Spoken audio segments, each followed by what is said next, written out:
Mayong adlaw, gi-inspeksyon sa mga opisyal sa Department of National Defense ang mga infrastruktura sulod sa 10th Infantry Division sa Camp General Manuel T. Yan Sr. sa Mawab, Davao de Oro. Kini atol sa pagbisita ni atong Webes ni Department of National Defense Assistant Secretary for Real Estate and Installation Emmanuel Anthony Ramos. Among pag-inspeksyon sa mga pasilidad alayon sa tatag na infrastruktura para sa kapayapaan at seguridad Kuntikas Project. Kini sa pakipagtambayayong sa Department of Public Works and Highways. Malipayon sa mga opisyal sa 10th ID, sanglit pinaagi sa pagpalambo sa mga pasilidad, sulod silang kampo makabenepisyo niini ang ilang mga gisakupan.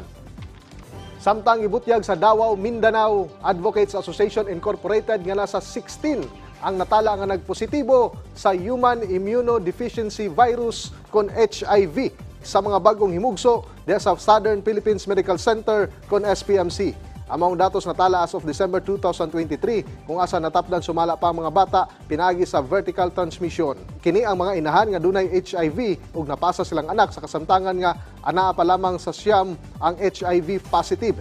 Giklaro usab ang mga tanang mga bata nga gipailam sa anti-retroviral treatment kinsa dunay HIV. Ang mga inahan din nagnegatibo na usab sa maong sakit. We have 16 pa rin po na newborn babies na nag-positive.